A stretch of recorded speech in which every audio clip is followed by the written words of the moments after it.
This is part two of the Prison to Street Life podcast that deals with why violence takes place inside the prison between staff and inmates. In the first podcast, I presented two cases. One was Deshaun Cannon, accused of killing a CO in Ross Correctional Facility in Ohio. The other one was Brooks. I can't remember his first name, but it was the inmate that was killed by the officers in New York. And I said in part two, I would focus on Brooks and his case.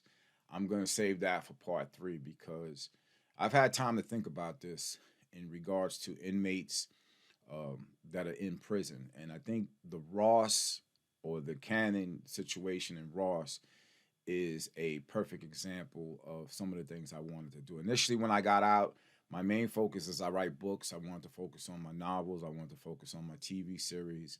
I have a clothing line that I developed, and that was strictly for a socioeconomic structure, a company that I can show people out here how we can change the world as far as financially through a business. But I'll get to that at another time. My main focus in this part two, I want to stay on the Cannon case because I've been reading up on it, and there's some new they're not developments, but it's new statements that are put out. But to get to that, I wanted to establish what my goal was. Well, initially, when you start a podcast, you have to ask yourself, what are you trying to do? And at first, my main goal was simply to talk to my friends in there about what's going on out here. Meanwhile, you're listening, talk to, and then let them know what's going on out here, and then they let you know what's going on in there. You can hear the firsthand account as opposed to somebody that gets out and says, I did 8 years and tells you a bunch of stories. Nobody really can validate them. They might talk to somebody they know and they can validate some of these stories. But like I said in other podcasts, I'm tired of like the whole take off your shirt, show your muscles, show your tattoos, and then talk about the negative stereotypes in prison. So I had time to kind of go over the podcast and talk to some of my friends inside there. And it made me realize that when I was doing this 14 years for this trafficking case, I'm a pro se litigant. A pro se litigant is someone who teaches themselves law. A jailhouse, excuse me, a jailhouse attorney, they teach themselves law inside the penitentiary. So you got books on habeas corpus, appellate courts. You read case laws, tons of case law from the different circuits throughout the country. Just understanding, how people present the law, how judges present the law, how appellate judges present the law. And in dealing with this particular case, I started to realize, you know what? There's times where I would be inside the penitentiary in prison, studying, working on my case, and realizing how fucking frustrating it is because it's a game that you might have some kind of claim within your appeal or something, but because you're a pro se litigant, they don't care. They will absolutely rule against you in a way that is slick in Ohio. Like they don't want to give anybody any leeway. When I was out here, I got arrested for armed robbery, bank robbery, and initially I got 8 years. It was my first offense. I got 8 years. I went through the appellate court process, and I was able to give them back 2 years on ineffective assistance of counsel. Now, why is this important? Because once a person gets into prison, they might have action to get out or to get out early or claim that a constitutional violation that was done against them, and they can utilize that and they could get some time reduction or whatever. It doesn't matter if you look at it from a criminal standpoint. It happens in the civil courts, and it might not mean something to you unless it affects you. But basically, you go through trial, whether it's a plea bargain, but particularly you go through trial, and the judge is there to make decisions. He makes mistakes. That's why they say I object, constantly object, because that's to take the record for later so that you can appeal it. Again, I say all that to say this. When it deals with Cannon and this, what they're labeling a murder of this correction officer, then right now he's in the early stages of that particular case. And so nobody, whether it be inmate, probably only his family, is going to take his side. Nobody's going to try to understand the situation that led up to the death of this CO. but I'm going to. So, I mean, if he has anybody out there, he's going to have me. And a lot of people might not like that. But like right now, I just looked on there and Annette Chambers, who runs the prison system in Ohio, came out with a statement and said that he volunteered. I just want to give you an example that Officer Lansing volunteered on Christmas. So it's this idea like he's a saint and he volunteered his time away from his family to go to work in the institution on Christmas. Overtime in Ohio is a big thing because right now, Annette Chambers, who runs the prison system, she's getting it from the CO's union. And there's a lot of things when we're in there that we hear, like how they're always arguing. You listen to these COs, all they do is complain about not getting overtime or not getting this so many sick days. They're in there, they're not focusing on us at all unless they're trying to fuck with inmates. Otherwise, they just go there, they sit down. They allow them with their phones in there, so they'll start playing with their phones. But nobody is like really trying to do their job. This is what I've been in there. You might have a CO that runs rec or something, and he's trying to be pro inmate, but the majority, they're just going there to collect a check. So right now, the union is on her ass because this staff member died. So she's getting it from that, and to appease them, she's just vilifying Cannon more and more. She'll never take his position or try to understand what led to the death of this CO. But that's what I'm gonna do. So right now, they got him saying he volunteered, to go in, and like he's doing this out of the goodness of his heart. He's probably making $70 an hour when he was doing it. He's making, and again, I'm not gonna like. He's still a victim in this situation, but I don't know. I feel a little bit biased because I've had so many encounters with COs, and I know how to stay out the way, but you still get a chance to watch it. You know what I mean? These COs that go in there and they have their own agenda of cruelty. They just go in there. I was recently watching 60 Days In, which is a show I hate, and I'll deal with that in another podcast. But they had a CO in there who was walking around telling people take stuff off the window. He went and took this guy's tablet. That went in there. One of the volunteers took his tablet. It's just a CO that goes in there and they're fucking so angry at the world or whatever it is, and everything they do, they try to say he follows the rules. No, it ain't. It's not that. I know that kind of CO. They go in there and they just want to fuck with inmates. Again, I don't know if that's Lansing, but we need to find out everything that took place. So whatever it is for that year, they have to be able to present what took place in not only in Cannon's year in there. They said he had 11 write-ups. Again, I covered that in the last podcast. And what Lansing, they get write-ups too. We complain, but here's the thing: there's so much retaliation. So I can write a report on him, and then all of a sudden he doesn't come back to my cell. He doesn't come back to my dorm. It's some other CO. All of a sudden they're going through my shit. They're taking this, or you're not allowed to have this, or this is you can have a pair of shorts and it might have a run in it, like a rip, or this is defective, and they start. So they're making it known when you're in there, and now they're doing an investigation on the abuse at Ross.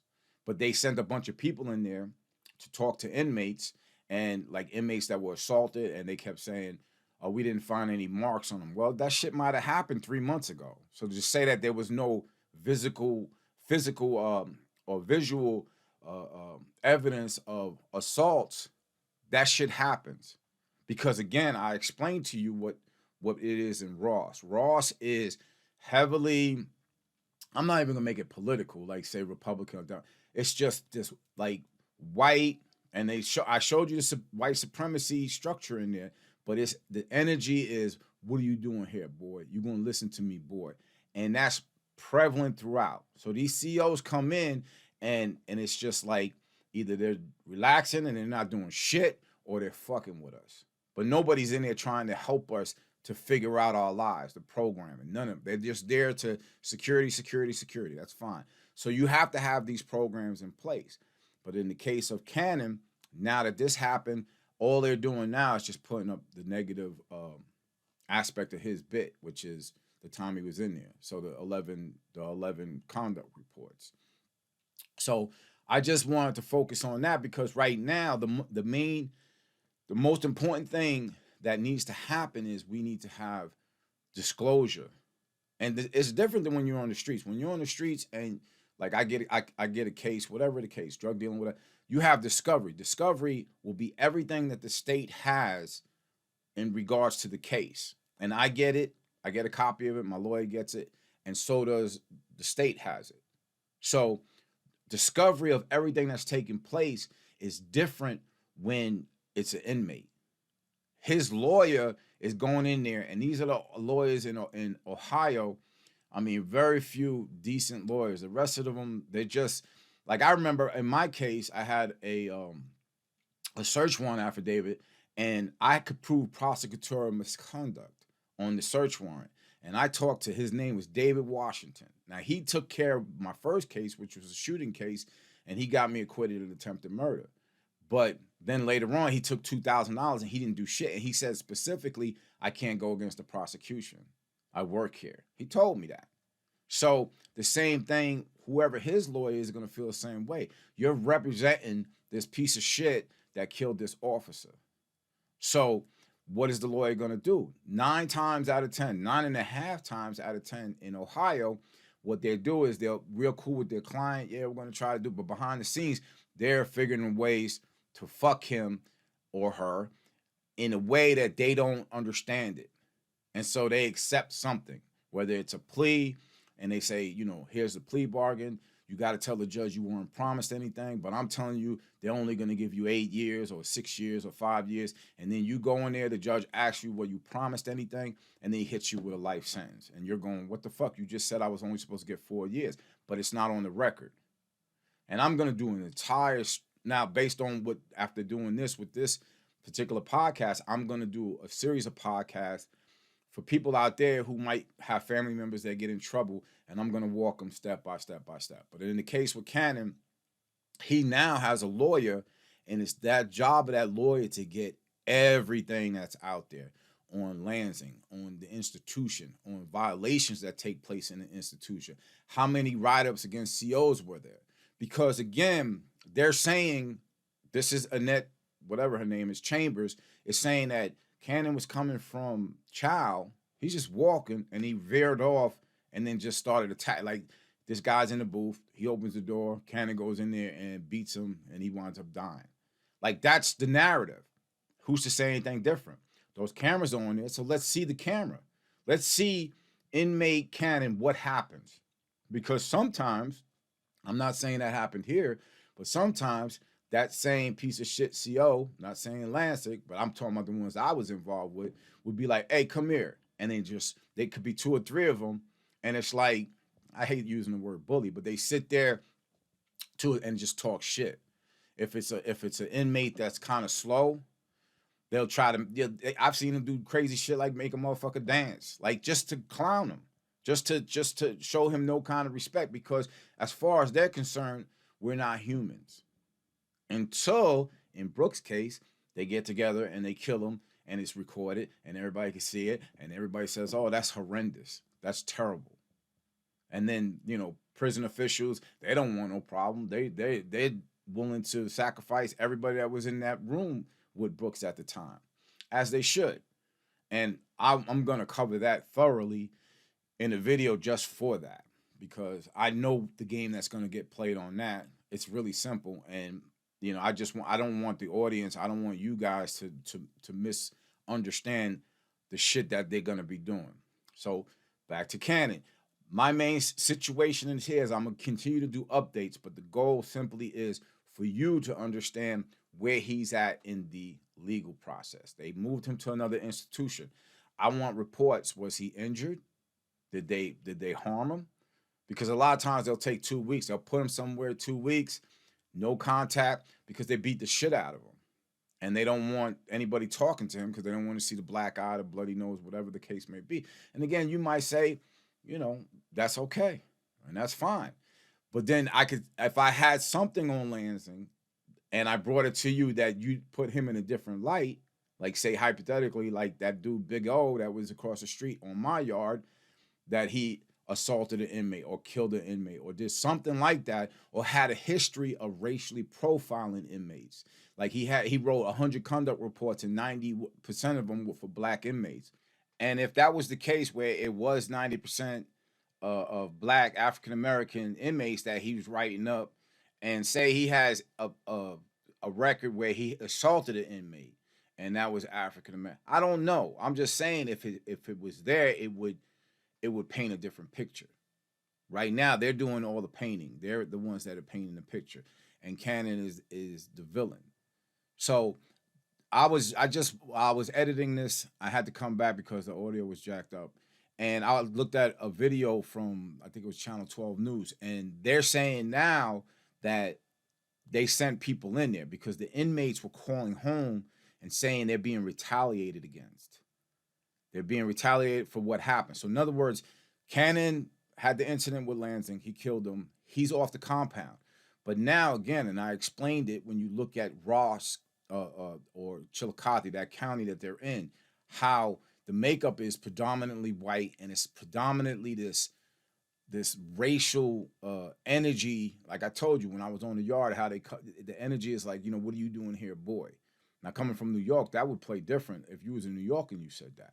But in any case, so this is, now they're looking at it. They already got bias for being in that area when it comes to dealing with young black males in the inner city, because that's how you have to fund prisons. If you just look at the documentary The House I Live In, if you get a chance, watch that. Greatest documentary dealing with the prison industrial complex ever made. But so you're in that county and you have this white staff who, whether they admit it or not, a good majority of them can't stand young. They not so much black, but that inner city, that street, that gang. And now he's in Ross. This was Cannon. He's out now, but you're going to have a good majority of inmates in there that come from that background. Now they're pissed. And based on the reports they're getting from family members is that they're beating them. They're not feeding them. They're doing a bunch of retaliatory shit against them. So they sent somebody in there, the staff, well, they didn't send somebody in there, the staff or the representative of the prison said that's not true. They're not doing that. But, and here's the unique part about the prison system, especially out here, in this country, is that there is a wall between what takes place in prison, and it's all under the guise of security. So nobody can just walk into a prison and investigate. There's so much red tape that goes that you have to deal with in order to get in there to investigate. And most of the time they won't let you go in there because they have it where we have these inmates, we can do whatever we want. We don't want the outside telling us what to do. We were talking about that when I was in there, about they should have cameras. They should have cameras with audio. Some of them I think do now have that. But in the case of Cannon, they're saying he's coming from Chow. He's not the only one coming from Chow. There are probably over 100 inmates plus that went from Chow. And so he comes and they say that Lansing is in the booth. He veers off, goes to the booth, and opens the door and beats him to death. You got 100 inmates. So you need to get the stories from them. But here's the trick from that, right? You take any one of them to testify on behalf of Cannon. Somebody who's seen it and seen, maybe something happened and Lansing was the instigator in the situation. But now this person takes the stand and he's in there for whatever crime. Now he's going to get questioned. And that's where the doubt comes because he's a criminal. So it's a game that gets played on the outside. If you was out here and somebody committed a murder, you'd be trying to get all the witnesses you could get. And then you take somebody, and I'll equate it, because if you have staff in there that is really doing evil shit, that's doing really corrupt shit, and this inmate had enough, you would feel differently if you knew that this staff member was really a fucked up individual. So I'll equate it to what's going on in the media now. You take the kid Luigi. He executes. He actually murders the CEO, whatever that dude of the medical, business, and sits and waits and he executes him. And the good majority of the country are happy. Why? Because they're tired of the people in those insurance companies taking advantage of people's money. He's not helping them when they can, and people get tired. I mean, that's how revolutions start. So this dude took it upon himself to execute the CEO or COO, whatever it was, and a great many of the people that, even though they watched it, are on his side. The majority of people are not going to be on Cannon's side because they don't have the full story. And again, if he was evil, if he was a bad, and I'm not saying there's inmates in there, and I can name off a bunch of them, especially the child molestation, you know, those rapists, you know, like if you read their cases, it's just the most heinous shit you could imagine. So do they have evil inmates in there? Of course. But whatever the case is with him, and as it pertains to this incident, we have to have all that information. And this war, what they need to do at some point is to create like like the police have, they have this situation where if you do something wrong, I can't remember the investigative part of the police that go against police officers to investigate them, where they're taking bribes, whatever the case may be. They need to have a structure in place that's going to go into the prisons, and they can't be touched. They can grab inmates and talk to them, and they can have testimony from them and call them inmate 1 and 2, keep their name away, and they'll have access to the name, and to be able to go through the entire process to get to what it actually is. And then when they make the determination, to some degree, we will feel better because at least we'll have a full understanding based on not only what the staff is saying, but what the inmates are saying, what the film is saying. If he walked over to that booth and he assaulted, I need to see that. Any place else outside of prison, you're going to get the full spectrum of the law. Like, you're going to be able to get discovery. You're going to be able to see that. Depending if you have more money, you might be able to get more discovery and more angles or whatever the case may be. So I'm gonna stay on this story. I'm gonna, in part 3, I'm gonna move on to Robert Brooks, and I'm definitely gonna break that down because I know exactly how that's gonna play out. But I want you to be able to see how slick they get when it comes to that, because that's an easy one. You got the camera, he dies. These people are the villains, you know, as they should be. But I don't want to make it about them. I need to make it about the type of CO they are and how you can build up structures within the prison system that can keep that from happening.